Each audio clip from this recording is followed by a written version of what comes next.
اب یہ جو پوائنٹ لکھا کائنات کی تخلیق کا سبب، تو اس میں آپ نے وہاں پوائنٹ تو نہیں لکھنا، لیکن اس کے اندر مواد لکھنا ہے. وہ میں مواد آپ کے ساتھ شیئر کر رہا ہوں، آپ کے سامنے رکھ رہا ہوں. اسی طرح ہر پیراگراف یعنی ہر نکات کا میں آپ کے سامنے مواد رکھتا جاؤں گا. تو جب آپ پہلی یہ بات کریں گے مضمون لکھتے وقت کہ کائنات کی تخلیق کا سبب کیا ہے، تو آپ بتائیں گے کہ کائنات میں پہلے کچھ بھی موجود نہ تھا، فقط خدا کی ذات موجود تھی، اور زمین، آسماں، ستارے، سیارے، دن رات، اوقات، کچھ بھی موجود نہ تھا. تو اللہ رب العزت کی تنہا ذات تھی. پھر کیا ہوا کہ اذا اراد شیئا ان یقول لہ کن فیکون. تو پھر وہ جب کسی چیز کا ارادہ کرتا ہے تو وہ فرماتا ہے کن فیکون، تو وہ چیز ہو جاتی ہے. اب اللہ رب العزت نے کائنات کو بنانے کے لیے ارادہ کیا اور کن فرمایا. اب سوال پیدا ہوتا ہے کہ وہ کن کیوں فرمایا؟ کیا وجہ بنی تھی کہ اللہ رب العزت نے کن فرمایا اور ساری کائنات بنا دی؟ تو اس کا جواب بھی حدیث قدسی میں آتا ہے کہ کنت کنزا مخفیا فاحببت ان اعرف فخلقت الخلق. کہ اللہ رب العزت فرماتے ہیں کہ میں موجود تھا، ایک چھپا ہوا خزانہ تھا، مجھے کوئی جانتا نہیں تھا، میری کوئی جان پہچان نہ تھی، کوئی میرا نام لیوا نہ تھا، کوئی میری تسبیح و تحلیل کرنے والا نہ تھا، کوئی میرے گیت گانے والا نہ تھا، کوئی میری حمد و ثنا کرنے والا نہ تھا، کوئی بھی موجود نہ تھا. تو اچانک میرے دل میں محبت کی چنگاری بھڑکی، اور محبت میرے دل میں پیدا ہوئی، اور میں نے چاہا ان اعرف کہ میں پہچانا جاؤں، میں جانا جاؤں، لوگ میری باتیں کریں، لوگ میری عبادت کریں، لوگ میرے تذکرے کریں، لوگ میری حمد و ثنا کریں، لوگ میری تسبیح و تحلیل کریں. تو میرے دل میں محبت کی چنگاری بھڑکی، اور بس میں نے کائنات کو تخلیق فرما دیا. اب آپ دیکھیے کائنات کی تخلیق، یہ اس کا بنیادی سبب وہ محبت بنی. محبت کے ذریعے یہ کائنات تخلیق میں ہوئی. اور پھر صرف کائنات کی تخلیق ہی نہیں ہوئی، بلکہ اللہ رب العزت نے اس کائنات کے اندر پھر ہر شے میں محبت کو رکھا. اب پہلا پیراگراف یہ لکھیں گے، اس کے بعد اگلے پیراگراف میں بتائیں گے کہ کائنات کے اندر جتنی چیزیں موجود ہیں، ہر چیز کے اندر اللہ رب العزت نے محبت رکھی ہے. خواہ وہ حشرات ہوں، خواہ وہ حیوانات ہوں، خواہ وہ انسان ہوں، خواہ وہ جنات ہوں، خواہ وہ نباتات ہوں، خواہ وہ جمادات ہوں. الغرض اس کائنات کے اندر جتنی چیزیں پائی جاتی ہیں، ہر چیز کے اندر محبت کا عنصر موجود ہے. جیسے اللہ رب العزت حدیث قدسی میں ہی ارشاد فرماتے ہیں کہ اس کائنات کے اندر جتنی چیزیں میں نے پیدا کی، میں نے اپنے دل میں پائی جانے والی محبت کے 100 حصے کیے، تو ایک حصہ محبت کا میں نے کائنات کی ہر شے میں تقسیم کیا، اور 99 حصے 99 حصے میں نے محبت کے ابھی اپنے پاس چھپا کے رکھے ہیں، جو میں قیامت کے دن اپنے بندوں پر نچھاور کروں گا. اب آپ دیکھیے کہ وہ جو 1% محبت اللہ رب العزت نے فرمایا کہ میں نے کائنات کی ہر شے میں تقسیم کی ہے. اب کائنات کے اندر جتنی بھی جاندار چیزیں ہیں، ہم ان پہ نگاہ ڈالتے ہیں تو ہمیں ان میں کہیں نہ کہیں محبت خود دکھائی دیتی ہے. اور بہت ساری تخلیقات ایسی ہیں جن کی محبت ہم دیکھ نہیں سکتے، لیکن محبت ہر شے کے اندر پائی جاتی ہے. وہ جو محبت ہے جو ہر چیز کے اندر پائی جاتی ہے، اس محبت کا جو نقطہ کمال ہے، یعنی سب سے زیادہ جو محبت ہے، وہ اللہ رب العزت نے بے لوث محبت، جس طرح اللہ رب العزت خود بے لوث محبت کرتا ہے، وہ اللہ رب العزت نے والدین کے اندر رکھی ہے، اور والدین کو رحمت الہی کا سائبان بنایا ہے. یعنی اپنی رحمت کا سائبان، جس طریقے سے الحمدللہ رب العالمین، تمام تعریفیں اللہ کے لیے جو تمام جہانوں کا پالنے والا ہے. اب پالنے والی ذات اللہ رب العزت کی ہے، تو ساری مخلوقات کے لیے رحمت کی چھت وہ اللہ رب العزت کی ذات ہے، الرحمن الرحیم، کہ وہ مہربان اور نہایت رحم کرنے والا ہے. اب آپ دیکھیے کہ وہ رحمت کا پیکر ہے جو ساری مخلوقات پر رحمت کا پیکر بن کے ہمارے سب کے اوپر موجود ہے۔ وہ فرماتا ہے رحمتی واسعت کل شیء، میری رحمت ہر چیز پر حاوی ہے، ہر چیز سے بڑھ کر ہے، ساری چیزیں میری رحمت کے اندر ہیں۔ تو وہ جو خاص رحمت جو کائنات کی ہر شے کے اوپر اللہ رب العزت کی پائی جاتی ہے نا، تو عزیز طلبہ و طالبات، اس رحمت کا وافر حصہ اللہ رب العزت نے والدین کو عطا کیا ہے، اور والدین کو یہ شرف بخشا ہے کہ وہ پالنے والا وہ ہے، لیکن ظاہراً اولاد کی پرورش کے لیے اللہ رب العزت نے والدین کو اپنا الٹرنیٹو، اپنا متبادل بنا کر کائنات کے اندر بھیجا ہے، اور وہ اولاد کی پرورش کرتے ہیں، اور اولاد کے لیے ظاہراً والدین رحمت الہی کا سائبان ہوتے ہیں، چھت ہوتے ہیں۔ یہی وجہ ہے کہ قرآن مجید کو اگر پڑھا جائے تو ہمیں پتہ چلتا ہے کہ اللہ رب العزت نے اپنے لیے بھی رب کا لفظ استعمال کیا، اور جب والدین کی باری آئی تو والدین کے لیے بھی اللہ رب العزت نے رب کا لفظ استعمال کیا، اور فرمایا رب ارحمہ کما ربیانی صغیرا، کہ اے باری تعالیٰ ان پر رحم، ان کی ایسے دیکھ بھال فرما جیسے پرورش میں، بچپن میں وہ ہماری دیکھ بھال کیا کرتے تھے۔ یہ اللہ رب العزت نے قرآن مجید میں دعا کرنے کا حکم دیا، اور اولاد کو فرمایا کہ اے اولاد، تمہاری ذمہ داری ہے کہ جب تمہارے والدین بچپن بڑھاپے میں پہنچ جائیں تو تم ان کے لیے یوں دعا کیا کرو کہ اے باری تعالیٰ تو ان کی ویسے پرورش کر، ویسے دیکھ بھال کر جیسے وہ بچپن میں ہماری دیکھ بھال کیا کرتے تھے۔ تو رب ارحمہ کما ربیانی صغیرا، تو ربیانی، رب کا لفظ استعمال کیا والدین کے لیے، کیوں؟ کیونکہ وہ رحمت الہی کا سائبان ہے۔ تو آپ ایک ایک پوائنٹ پر ایک ایک پیراگراف بناتے جائیں گے، پھر اگلا پیراگراف بنائیں گے۔ والدین اور بے لوث محبت، اس کائنات کے اندر جتنے بھی رشتے ہیں، خواہ وہ بہن بھائی کا رشتہ ہی کیوں نہ ہو، میاں بیوی کا رشتہ کیوں نہ ہو، دوستوں کے تعلقات کیوں نہ ہو، کائنات کے اندر جتنے تعلقات پائے جاتے ہیں ان میں کہیں نہ کہیں لالچ موجود ہے، مگر ایک ایسا رشتہ جس میں کوئی لالچ نہیں ہے، جس میں کوئی یعنی انہیں طلب نہیں ہے، کوئی دنیاوی لالچ نہیں ہے، وہ والدین اور اولاد کا رشتہ ہے۔ والدین کو اولاد سے سوائے ان کے بہتر مستقبل کے کہ وہ کامیاب ہو جائیں، ان کی کامیابی کے لیے وہ صبح سے شام تک محنت کرتے ہیں، اولاد کی کامیابی کے لیے مسائل کو جھیلتے ہیں، اولاد کی کامیابی کے لیے وہ ان کی بیماری میں ان کا خیال رکھتے ہیں، بچپن میں ان کا خیال رکھتے ہیں، کن کن تکلیفوں سے وہ گزرتے ہیں، اور اس کے بدلے میں چاہیے انہیں کچھ نہیں ہوتا، بلکہ ہر لمحہ بے لوث ہو کر ان کے لیے دعا گو رہتے ہیں۔ تو یہ والدین کا رشتہ ایسا ہے۔ تو ایسا کیوں ہے؟ کیونکہ وہ جو محبت، جس محبت کی ابتدا سے کائنات وجود میں آئی تھی، اس محبت کا وافر حصہ اللہ رب العزت نے والدین کی گود میں رکھا ہے۔ عزیز طلبہ و طالبات، چونکہ شروع کے پیراگرافز میں، ابتدائیہ میں آپ نے جو مضمون ہوتا ہے اس کی وضاحت کرنی ہوتی ہے، لہٰذا مضمون تھا والدین کا احترام، ہم نے ابتدائیہ میں 3-4 پیراگراف بنائے، اب ساتھ ہی ہم محبت، ادب اور احترام کا معنی اور مفہوم بھی لکھیں گے کہ احترام کس کو کہتے ہیں، ادب کس کو کہتے ہیں، یہ سب مترادفات ہیں۔ تو لغوی معنی احترام کا یہ ہے کہ ایسا دسترخوان جہاں سے سب کھانے کے لیے جمع ہو، انسان میں خوبیوں کا جمع ہونا ادب و احترام کہلاتا ہے۔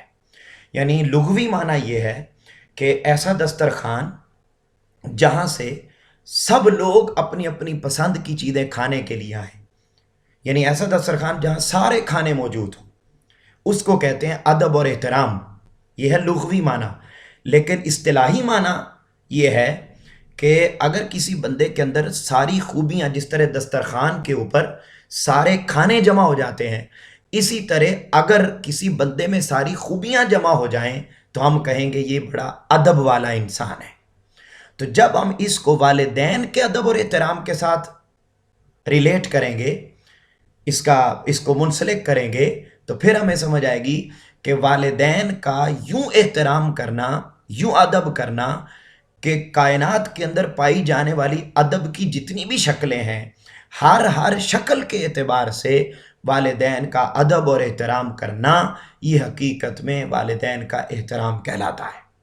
یعنی ان کے ادب اور احترام میں کوئی کمی نہ چھوڑنا، کوئی کسر نہ چھوڑنا، اس کو والدین کا احترام کہتے ہیں۔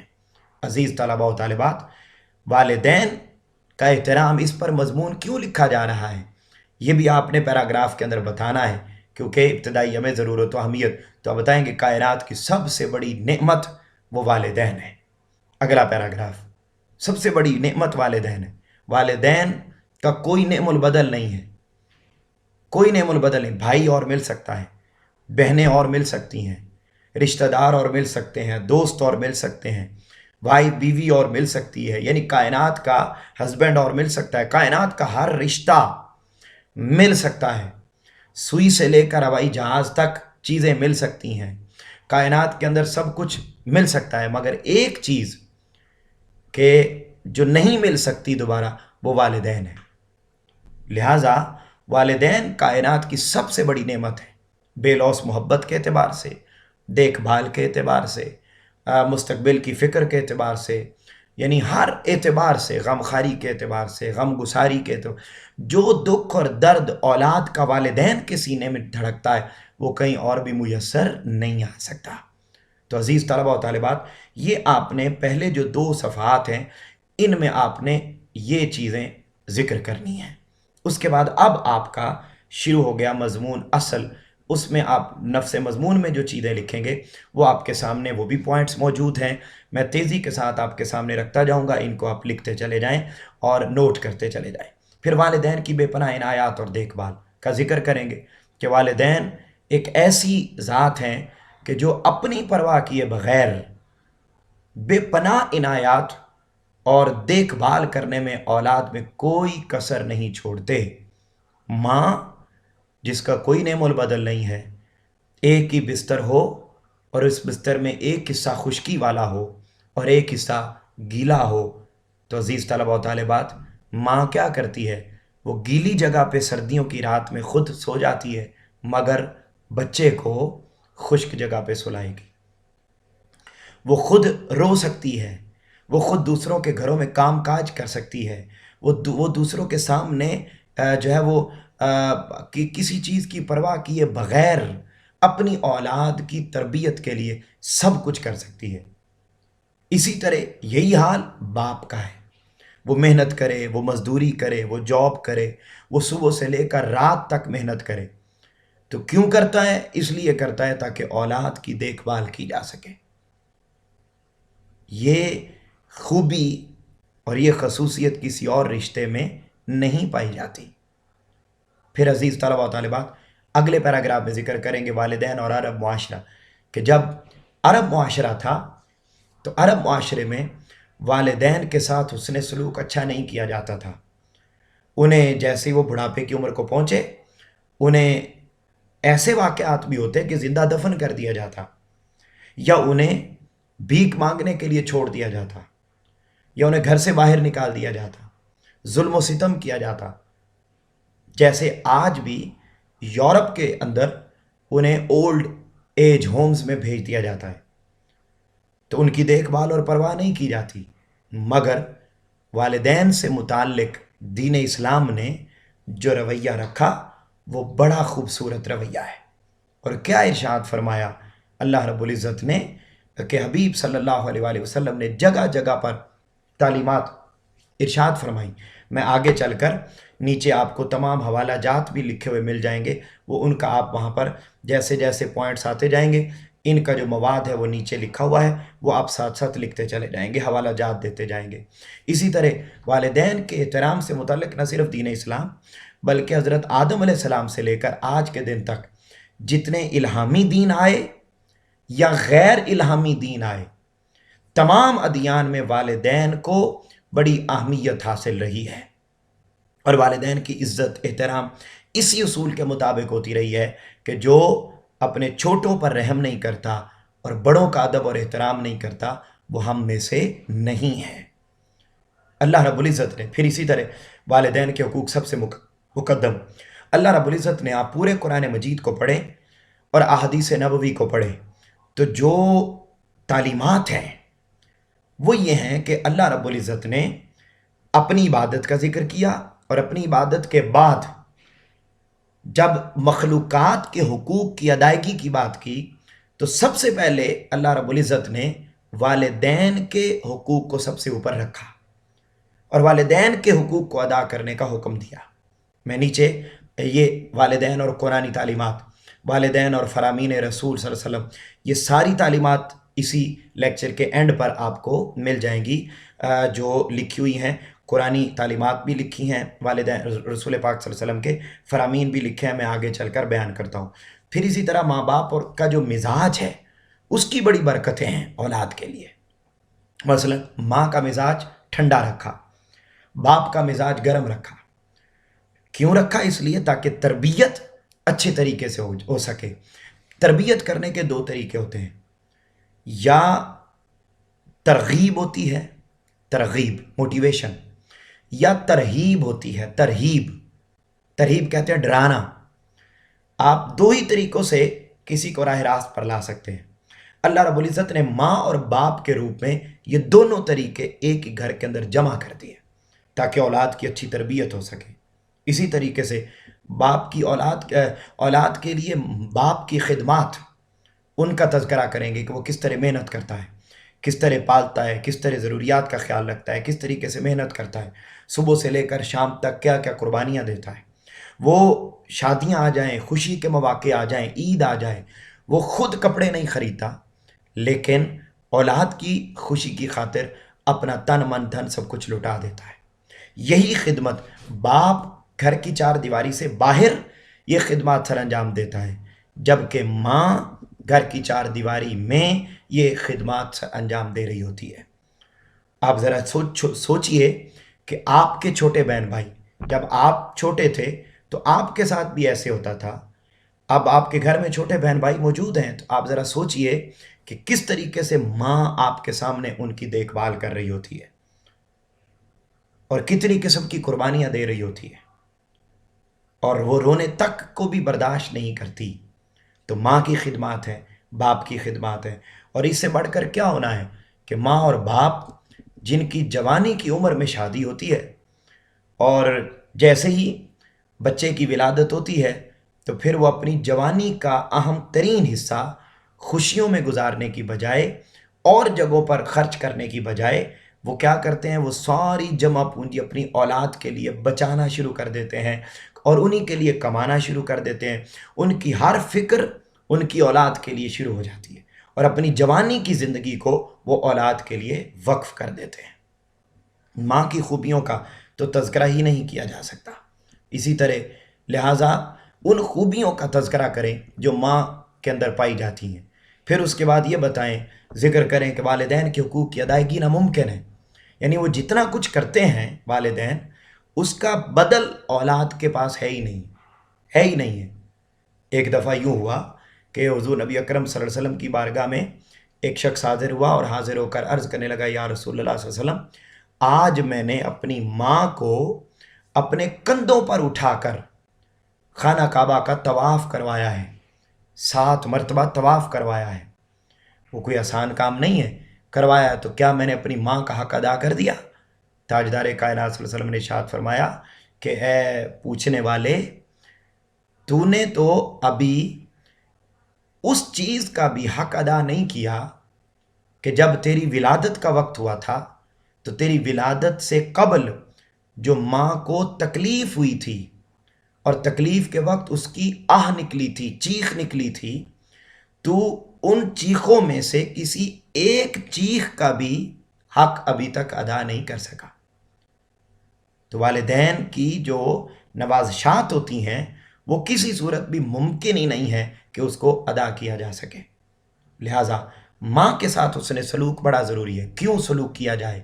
اس لیے کہ وہ بچے کو 9 ماہ تک اپنے پیٹ میں رکھتی ہے، پیدائش کے وقت وہ بہت زیادہ تکلیف میں سے گزرتی ہے۔ اس کا ذکر اللہ رب العزت نے قرآن مجید میں کیا ہے، اسی طریقے سے اللہ رب العزت پھر وہ پرورش اور نشو و نما اپنے بدن سے کرتی ہے، اپنا دودھ پلاتی ہے، بچے کو ہمہ وقت اٹھا کے رکھتی ہے، دن رات بچے کی ضروریات کو پورا کرتی ہے، تعلیم و تربیت کا خیال رکھتی ہے۔ تو یہ چونکہ ماں کے احسانات اولاد پر بے پناہ ہوتے ہیں، لہذا اس کی وجہ سے اس کے ساتھ حسن سلوک کیا جانا چاہیے۔ بعض اوقات ماؤں کا رویہ باپ کے بارے میں بڑا غلط ہو جاتا ہے، ہمارے معاشرے میں یہ ایک المیہ پایا جاتا ہے۔ ماں یہ سمجھتی ہے کہ شاید جو میں اولاد کے لیے کر رہی ہوں باپ نہیں کر رہا۔ ایسا نہیں ہونا چاہیے، بلکہ یہ دونوں پلر ہیں، اور دونوں پلر، ایک پلر گھر کے اندر اور ایک پلر گھر کے باہر، یہ دونوں پلر جو ہیں وہ اپنا کردار ادا کرتے ہیں، دونوں ستون اپنا کردار ادا کرتے ہیں۔ لہٰذا ماں باپ کو بھی آپس میں تعلقات اچھے رکھنے چاہیے، کیونکہ اگر وہ آپس کے تعلقات کو اچھا نہیں رکھیں گے تو پھر جیسا کرو گے ویسا بھرو گے۔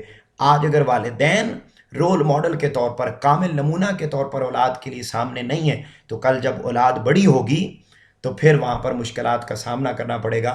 وہ اولاد کبھی بھی والدین کے لیے ادب احترام کا پیکر نہیں بنے گی۔ اس لیے نوجوان نسل کا بھی رویہ آج کل والدین، یہ اس کا تذکرہ ضرور کریں مضمون میں، کہ نوجوان نسل کا رویہ والدین کے ساتھ اچھا نہیں ہے۔ وہ جیسے ہی تھوڑا سا بڑا ہونے لگتے ہیں وہ یہ سمجھتے ہیں کہ شاید یہ تو پرانے زمانے کے ہیں، ان کو تو جدید دور کے تقاضوں کا نہیں پتہ، اور یہ وہ فلاں مختلف قسم کی باتیں کرتے ہوئے نظر آتے ہیں، جبکہ ایسا نہیں ہے۔ اور پھر ہمیں ادب اور احترام کا پیکر رہنا ہے۔ والدین میں سے پہلا حق ماں کا ہے، ماں کا ہے۔ رسول پاک صلی اللہ علیہ وسلم کی بارگاہ میں ایک شخص حاضر ہوا، پوچھا یا رسول اللہ صلی اللہ علیہ وسلم مجھ پر سب سے زیادہ حق کس کا ہے؟ رسول پاک صلی اللہ علیہ وسلم نے فرمایا تمہاری ماں کا۔ اس نے پھر پوچھا یا رسول اللہ، پھر آپ نے فرمایا تمہاری ماں کا۔ اس نے پھر پوچھا یا رسول اللہ اس کے بعد؟ آقا علیہ السلام نے فرمایا تمہاری ماں کا۔ اس نے چوتھی مرتبہ پوچھا یا رسول اللہ اس کے بعد کس کا حق ہے؟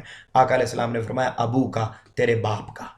تو یعنی والدین میں ماں کا ادب احترام یہ زیادہ ہے، اور ساتھ ہی والد کا بھی ہے۔ اسی طریقے سے اولاد کا سب کچھ اس کے باپ کا ہے۔ پھر اس سے بھی پہلے آپ ایک اور چیز ذکر کریں گے کہ اگر والدین موجود ہیں تو ان کے لیے دعا کریں، اور اگر موجود نہیں ہیں تو ان کے وصال کے بعد ان کے لیے دعا کرنا، جس دعا کو اللہ رب العزت نے نماز کے اندر بھی رکھا ہے، وَلِوَالِدَيَّ وَلِلْمُؤْمِنِينَ يَوْمَ يَقُومُ الْحِسَابُ۔ تو ہم پڑھتے ہیں کہ باری تعالیٰ میرے والدین کی بخشش فرما، تو والدین کے لیے دعا کرنا ان کے یہ اولاد کی ذمہ داری ہے۔ اور رسول پاک صلی اللہ علیہ وسلم نے ارشاد فرمایا کہ مرنے کے بعد سارے عمل منقطع ہو جاتے ہیں، ختم ہو جاتے ہیں، لیکن اولاد کی اپنے والدین کے لیے مانگی گئی دعا کو اللہ رب العزت پھر بھی قبول فرماتا ہے، اور والدین کو قبر میں اس کا اجر و ثواب عطا فرماتا ہے۔ لہذا اولاد کی ذمہ داری ہے کہ وہ والدین کے لیے دعا کریں، اور اگر وہ حیات ہوں تو اولاد جو کچھ کماتی ہے، جو کچھ دولت اس کے پاس ہوتی ہے، وہ اس کی نہیں ہوتی، وہ اس کے والدین کی ہوتی ہے۔ وہ جو لینا چاہیں، والدین جو چاہیں وہ لے سکتے ہیں۔ رسول پاک صلی اللہ علیہ وسلم کی خدمت میں ایک شخص حاضر ہوا، اور حاضر ہو کر عرض کرنے لگا یا رسول اللہ صلی اللہ علیہ وسلم میرے والدین مجھ سے مال مانگتے ہیں۔ تو آقا علیہ السلام نے فرمایا اے سوال پوچھنے والے، پریشان ہونے کی ضرورت نہیں، تو اور تیرا مال یہ تمہارے باپ کا ہے، تو اس لیے سب کچھ اس کا ہوتا ہے۔ لہٰذا ہمیں یہ ضرورت ہے والدین کی ذمہ داری۔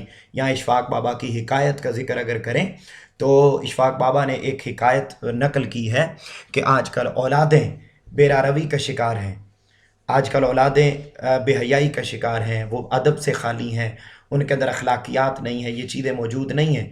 تو انہوں نے بیان کیا کہ کیوں نہیں ہیں؟ اس لیے کہ والدین کا خالق اللہ تعالیٰ کی ذات ہے، خالق کہتے ہیں پیدا کرنے والا، اور اولاد کی خالق والدین ہوتے ہیں، یعنی اولاد کو پیدا کرنے والے والدین ہوتے ہیں۔ جب والدین نے اپنے خالق یعنی اللہ رب العزت کی بات ماننا چھوڑ دی تو آگے جس کے وہ خالق ہیں یعنی اولاد کے، تو اولاد نے ان کی بات کو ماننا چھوڑ دیا۔ لہٰذا آج والدین کو خود سب سے پہلے نیکی کا، طہارت کا، تقوی کا، ایمان کا، نیکی کا پیکر بننا ہے، اور صرف خود ہی نہیں بلکہ والدین کی ذمہ داری اولاد کی فکر آخرت، خود ہی نہیں ٹھیک ہونا بلکہ اولاد کی بھی تربیت کرنی ہے، اولاد کی طرح۔ اور اللہ رب العزت نے قرآن مجید میں ارشاد فرمایا